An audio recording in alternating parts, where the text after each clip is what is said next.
Ultron, have to interrupt you to say that you will not be trashing my city. The signal jammer we built should jam your internal systems and scramble... Wow, they don't make bad guys the way they used to.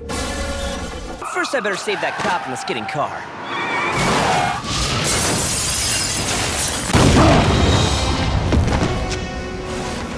You know, there were stairs. What if I told you Marvel's weirdest era didn't involve multiverses, box office disasters, or experimental streaming shows? But a photocopier? Long before billion-dollar blockbusters, Marvel tried to conquer television in the 1960s. And what they created was something between a comic book, a stage play, and a fever dream. Superheroes barely moved. Villains monologued into silence. Entire fight scenes slid across the screen like paper cutouts on ice. This wasn't polished, it wasn't cinematic, it was strange, and it changed Marvel forever. First, let's talk about the television animation landscape of the mid-60s. The undisputed king was Hanna-Barbera. Shows like The Flintstones, The Jetsons, and Scooby-Doo were dominating the airwaves. And their secret weapon? Limited animation. Instead of animating every single frame, which is expensive and time-consuming, they developed techniques to reuse cells, use static backgrounds with only the characters moving, and employ simple, repetitive motions. It was an assembly line for cartoons designed to produce a lot of content for very little money. This wasn't just a trend, it was the only way to make a profit in the Saturday morning market. Enter Grant Ray Lawrence Animation, the studio tasked with bringing Marvel's flagship heroes to the small screen. Grant Ray Lawrence wasn't a powerhouse like Hanna-Barbera. They were a smaller studio, and their approach to the limited animation problem was, let's call it, innovative. They took the concept to its absolute, most logical, and most visually jarring conclusion. Their philosophy was simple. Why animate something when you can just not? Now, on the other side of this equation, you have Marvel Comics itself. The early to mid-60s was the Marvel Age of Comics. Stan Lee, Steve Ditko, Jack Kirby, Don Heck. These guys were on fire. They were reinventing the superhero genre. Peter Parker wasn't a square-jawed hero. He was a neurotic teenager with money problems. The Hulk wasn't a noble savage. He was a rage-fueled monster, a manifestation of repressed anger. The Fantastic Four were a dysfunctional family who bickered constantly. These comics were dynamic, philosophical, and visually explosive. Jack Kirby's art crackled with power, full of Kirby crackle and epic cosmic scale. So you have this incredible, revolutionary source material. And you have a television industry that demands cheap, fast, and simple content. Oh, Reggie, it's Ricky. Yeah, tricky and treaty. What happens when you mix the two? You get the Marvel Superhero Show from 1966. A show that, in an attempt to be faithful to the comics, ended up creating one of the most bizarre viewing experiences in animation history. Grant Ray Lawrence looked at the explosive art of Jack Kirby and Steve Ditko and thought, how can we put this on screen with the absolute minimum amount of effort possible?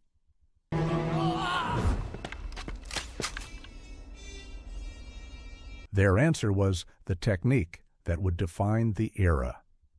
And this brings us to the very heart of the weirdness, the method that made these cartoons unforgettable. Xerography, or, as we all know it, the photocopier. This is it, the core of the weirdness, the reason these cartoons are burned into the memory of anyone who saw them. The Xerox process. So here's how it worked. Instead of having animators redraw the characters in every pose, Grant Ray Lawrence literally took the original comic book art pages, photocopied them onto clear animation cells, and then placed those cells over static, painted backgrounds. That's it. That's the magic. On one hand, you have to admire the sheer audacity. It meant the cartoons looked exactly like the comics. The poses, the expressions, the layouts, they were all lifted directly from the source material. You were seeing Jack Kirby's Captain America, Steve Ditko's Spider-Man on your TV screen. For a comic fan in 1966, that must have been mind-blowing. But on the other hand, my God, the results were strange. First, the movement, or lack thereof. When a character needed to move, they didn't get new animation. They would just slide. A character's entire body, locked in a single photocopied pose, would drift across the screen like a paper cutout on an ice rink. Need Spider-Man to punch a villain? Don't animate a punch. Just take a cell of Spider-Man with his fist out and a cell of the villain reeling back and slide them towards each other. Add a BAM sound effect and you're done. The impact is zero. The kinetic energy of the comics is completely lost, replaced by a kind of ghostly paper doll theater. Second, the repetition. Because they were lifting poses directly from the comics, they only had a limited number of them to work with for any given story. This leads to incredible repetition. Watch any episode of the Marvel superheroes. You'll see the same shot of Iron Man flying, used 3 or 4 times in a single episode. You'll see the same pose of Captain America throwing his shield over and over. The most infamous example is Spider-Man's web swinging. It's the same 2 cells, alternating, one arm up, one arm down, kick a leg out, bring a leg in. That's it for the entire series. It's a hypnotic, almost maddening loop. Third, the dead-eyed stare. The Xerox process was great for copying bold black lines, but terrible for subtle details.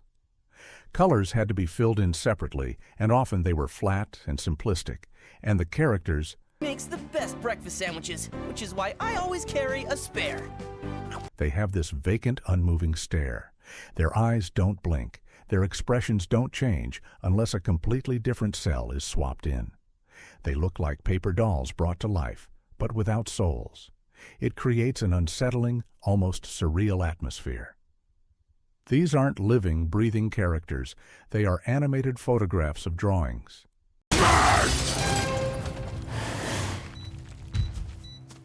This technique wasn't invented by Grant Ray Lawrence. By the way, Disney had used it in 101 Dalmatians to save money and to retain the sketchy style of the artists. But Disney used it as an artistic tool, combining it with full, fluid animation. Grant Ray Lawrence used it as the entire animation process. They took a shortcut and built a whole highway out of it. The result is a show that is simultaneously the most faithful and the least faithful adaptation of the comics ever made. It's faithful in its visuals, but it completely betrays the spirit of dynamism and energy that made those comics so special.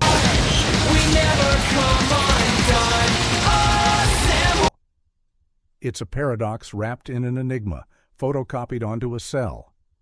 But the visual weirdness is only half the story. Close your eyes and just listen to these shows, and you'll find they're just as strange in their own right. The audio landscape of 60s Marvel cartoons is a world of iconic theme songs, on a monotonous voice acting and a profound echoing silence. Let's start with the good stuff. The theme songs. Oh, the theme songs. The 1967 Spider-Man theme is, without a doubt, one of the most iconic pieces of music in pop culture history. Spider-Man, Spider-Man does whatever a spider can. It's catchy, it's upbeat, it's perfect. It's so good it has outlived the show itself by decades, appearing in everything from Sam Raimi's movies to the Spider-Verse films. But Spidey was the exception that proves the rule. The other theme songs from the Marvel superheroes package were less memorable. They were often simplistic, repetitive organ tunes that sounded like they were made in 5 minutes. Captain America's is a heroic but bland march. The Hulk's is a plodding, monotonous dirge. Iron Man's sounds like a generic corporate jingle. They're not bad, they're just there. They set the tone for a show that was, above all else, functional. Then there's the voice acting, and here we find another cost-cutting measure. Instead of hiring a full cast, Grant Trey Lawrence often relied on a handful of voice actors to do multiple roles. The king of this was the legendary Paul Frees, a man with a voice that could be anywhere from a menacing villain to a friendly narrator. Frees voiced literally dozens of characters across the Marvel shows. He was the Hulk's narrator. He was Baron Mordo. He was General Ross. Reality is being wiped out. And it's all He was Submariner, sometimes in the same episode. This leads to the bizarre situation where the hero and the villain sound suspiciously similar. The delivery itself is often stilted and unnatural. Why? Because they were literally reading the dialogue from the comic book panels. The comics were written to be read, not spoken aloud, so you get lines of exposition that are clunky and unnatural. As you know, Captain America, my name is Dr. Heinrich Zola, the brilliant biochemist. No one talks like that, but in a comic caption it works. Spoken aloud by a single voice actor doing 5 different roles, it becomes unintentionally hilarious. And finally, the sound design, or the lack thereof. This is a subtle but crucial part of the weirdness. Watch these shows and pay attention to the soundscapes. They are almost completely empty. There are no ambient sounds, no wind whistling as Spider-Man swings through the city, no distant traffic, no hum of machinery in a villain's lair. It's a sterile, silent world, punctuated only by the character's dialogue, the occasional stock sound effect, a bonk, a zap, a whoosh, and that repetitive organ music.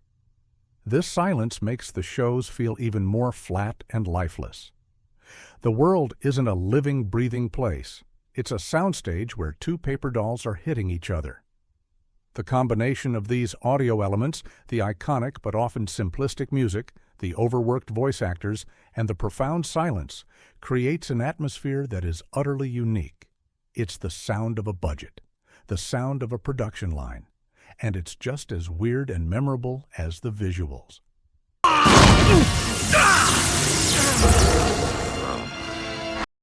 Now that we've got the building blocks of weirdness, the Xerox animation, the minimalist sound, let's see how they all came together in the actual shows. We're going to do a quick dive into the main players of the era. First up, on the granddaddy of them all, the Marvel superheroes from 1966. This wasn't one show, but a package show. Each half-hour episode contained 3 segments, each about 7 minutes long, featuring one of 5 heroes: Captain America, the Incredible Hulk, Iron Man, the Mighty Thor, and Prince Namor, the Submariner. These segments are the purest distillation of the Xerox technique. They are, quite literally, comic book panels brought to life. They adapted specific classic storylines from the comics. Captain America fought his arch-nemesis, the Red Skull. The Hulk battled the Leader and the Abomination. Iron Man took on the Mandarin. Thor clashed with Loki and his evil stepbrother, the Executioner. And Submariner? Well, he mostly floated around and looked regal while complaining about surface dwellers. And the weirdness in these shows is off the charts. Thor's segments are perhaps the most visually bizarre, thanks to Jack Kirby's cosmic art. You have Odin speaking in stilted, forsooth language, Loki twirling his mustache, and Asgard looking like a series of static, disconnected backdrops. The Submariner segments are famously slow-paced. Namor would often just float. Noted, sir. How's the unibeam power level? 26.2%. He'd float in his throne room. He'd float above the ocean. He'd float while delivering long, melodramatic monologues. It's the least action-packed action cartoon ever made. The Hulk segments are memorable for their sheer brute force simplicity, and for the fact that they often couldn't decide what color the Hulk was. Due to coloring errors, he sometimes appears as a grayish purple, and the action consists of the Hulk in a single static pose sliding towards a wall, which then shatters via a cheap animation effect. It's the definition of phoned in. The Marvel superheroes ran for 1 season. It was successful enough, but the production model was so bare bones that it was almost unsustainable. It was a flash in the pan, a weird, glorious experiment in adapting comics with zero animation budget. But then you have Spider-Man, the show that ran from 1967 to 1970. And Spider-Man is a different beast entirely. It's the evolution of the weirdness. Season 1, produced by Grantray Lawrence, is very much in the same style as the Marvel superheroes. It's heavy on the Xerox animation, lifting poses directly from the Ditko-era comics. The stories are direct adaptations, featuring villains like the Lizard, Dr. Octopus, and the Green Goblin. It's weird, it's cheap, but it has that incredible theme song. But then, something happened. Grantray Lawrence went bankrupt, and production for seasons 2 and 3 was taken over by another studio, Ralph Bakshi's. And Bakshi, while still working on a tight budget, moved away from the pure Xerox style. The animation became a bit more fluid. The character designs were simplified, moving away from the Ditko look. And most importantly, they started creating original stories. This is where Spider-Man descends into a whole new kind of weirdness. Freed from the constraints of the comics, the writers went wild. They created some of the most bizarre, mind-bending episodes of superhero animation ever conceived. You have episodes like Revolt in the Fifth Dimension, where Spider-Man is transported to a psychedelic, LSD-inspired dimension full of floating eyeballs and talking mountains. It's a trip, in every sense of the word. You have The Phantasm, where a villain uses psycho-power to turn Spider-Man's own fears against him, leading to surreal, nightmarish imagery. The animation errors also became legendary. There's a famous scene where Spider-Man is swinging through the city, but the animators accidentally flipped the background, so he's swinging through an upside-down New York City, and no one noticed. It's a perfect metaphor for the show's chaotic, anything-goes production. And then there were the morals. Every episode would end with Spider-Man, or sometimes a random narrator, delivering a stilted, preachy moral of the story. And so we learn that cheating is bad, or it's important to help your elders. It felt tacked on and completely out of place, especially after an episode about fighting a giant talking spider in another dimension. Spider-Man is the quintessential 60s Marvel cartoon. It starts as a cheap adaptation and slowly morphs into a surreal, original, and utterly unforgettable piece of pop culture art. It's weirdness in transition, and we can't forget the other shows. The 1967 Fantastic Four cartoon is infamous for one reason. The Human Torch was replaced by a cute, robot sidekick named Herbie. The legend is that the network didn't want kids to set themselves on fire, so they banned the character. The truth is a bit more complicated, involving rights issues, but the result is the same. A Fantastic Four cartoon without one of its core members. It's just wrong. And that's its own special kind of weird. So we've established that these cartoons are cheap, repetitive, badly animated, and often nonsensical. By any objective measure of quality, they're not very good.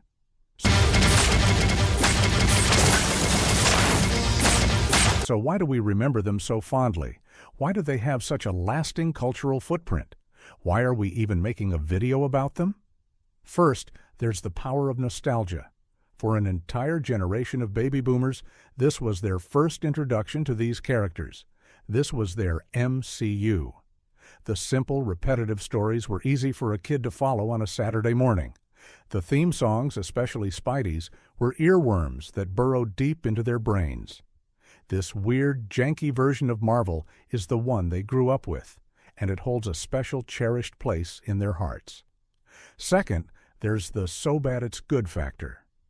In the modern internet age, we've learned to love and appreciate camp. We love things that are earnestly flawed. These cartoons were made with a straight face, no one winking at the camera. They were trying their best to make exciting superhero shows with the resources they had. And in that failure, in that glorious, weird failure, they created something uniquely entertaining. We laugh with them, not just at them. The jerky animation, the stilted dialogue, the bizarre plots, they become a rich source of humor and memes. Third, they were a gateway drug. As strange as they were, these cartoons were a commercial for the comics. A kid might watch the Captain America cartoon and think, wow, this is cool, and then go seek out the actual comics, which were 10 times more dynamic and complex. They were the entry point, the first step on a journey that would lead to a lifelong love of these characters and their stories. In that sense, despite their flaws, they were a massive success. And finally, they are a priceless cultural artifact. Use my iron spidey legs, and you use your repulsor blasters. These cartoons are a perfect time capsule. They capture a specific moment in history, a moment when a new kind of superhero was being born in the pages of comics, and the old guard of television animation was struggling to keep up. They are a document of the clash between art and commerce, between creativity and limitation. They show us what was possible and what wasn't in 1966. The weirdness isn't a bug, it's a feature. It's the story of the show, baked right into the celluloid. So yes, the 1960s were Marvel's weirdest era. Not because they failed, not because they were careless, but because they were inventing something in real time. They were trying to translate explosive comic book imagination into a medium that could barely afford movement. They were building superheroes out of photocopies and organ music, out of recycled cells and overworked voice actors. And somehow, it worked. Before CGI armies, before cinematic universes, before billion-dollar premieres, there were paper dolls sliding across painted backdrops, insisting with complete sincerity that this was epic. And in its own strange, clumsy, beautiful way, it was. Because sometimes the first step toward an empire doesn't look like a leap. Sometimes it looks like a drawing, slowly drifting across the screen. And that's where Marvel on television truly began. If you grew up with these cartoons, or just discovered them, tell me your favorite weird moment down below. Hit like if you enjoy deep dives into pop culture history, subscribe for more, and I'll see you in the next one.